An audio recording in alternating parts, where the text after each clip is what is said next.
Salam damai sejahtera dalam kasih Tuhan kita, Yesus Kristus. Kiranya melalui renungan hari ini, setiap hati kita disegarkan, setiap pikiran diperbaharui, dan setiap jiwa semakin dekat dengan Yesus Kristus. Semoga renungan ini menjadi sarana untuk mendengarkan suara Tuhan setiap hari dan mengalami percobaan pribadi dengannya. Mari kita berdoa. Tuhan Yesus, kami datang di hadapan-Mu dengan hati yang rindu untuk mendengarkan suara-Mu. Terima kasih untuk anugerah-Mu yang baru setiap pagi.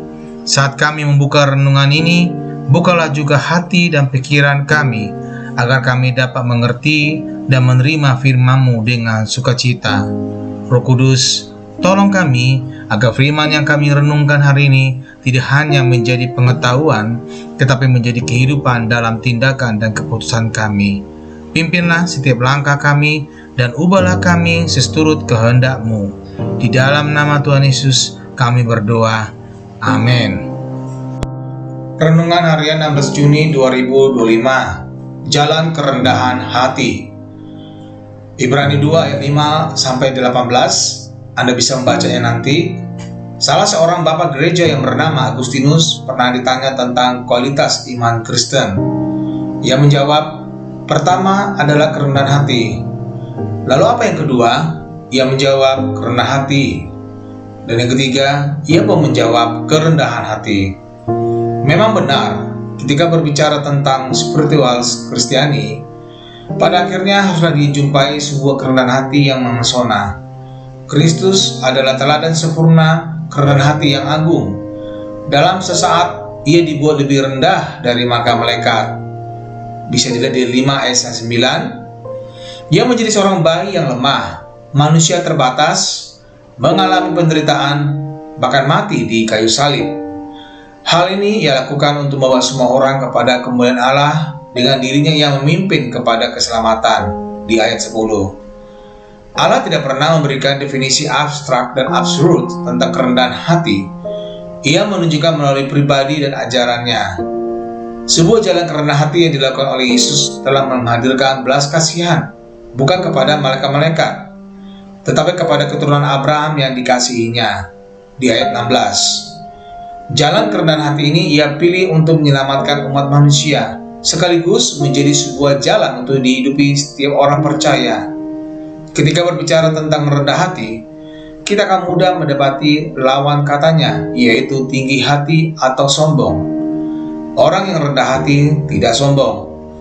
Kesombongan itu menganggap diri paling penting, paling benar, paling berharga, layak dapat kehormatan, dan mengambil tempat untuk dirinya yang sebenarnya adalah tempat Allah.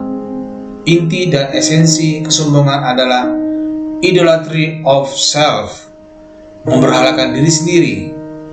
Orang yang sombong berani memusingkan dirinya setara atau sama dengan Allah atau sebagai Allah.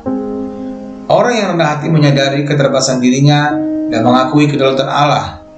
Dari Allah sajalah semua kebijaksanaan, kebaikan, dan kebenaran.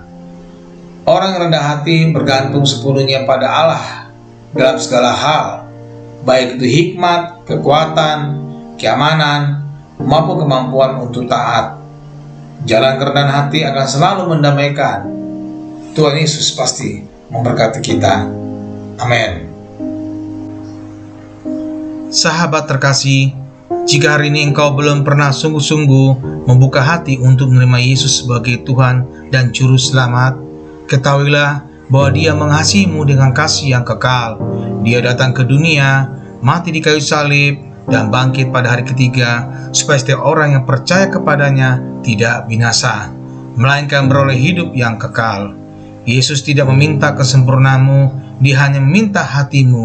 Jika hari ini engkau merasakan dorongan dalam hatimu untuk menerimanya, ucapkanlah doa ini dengan iman. Tuhan Yesus, aku mengakui bahwa aku adalah orang berdosa.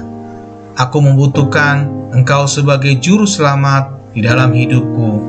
Aku percaya bahwa Engkau mati di salib untuk menebus dosaku, dan Engkau bangkit untuk memberikan hidup yang baru. Hari ini aku membuka hatiku dan menerima Engkau sebagai Tuhan dan Juru Selamatku. Pimpinlah hidupku mulai sekarang dan jadikan aku pribadi yang hidup sesuai dengan kehendak-Mu. Dalam nama Tuhan Yesus Kristus, aku berdoa. Amin. Jika kamu telah berdoa dengan sungguh-sungguh, percayalah bahwa surga bersukacita atas keputusanmu hari ini. Carilah komunitas Kristen yang dapat mendampingi pertumbuhan imanmu, dan teruslah hidup dalam kasih dan firman Tuhan setiap hari. Tuhan memberkati. Amin.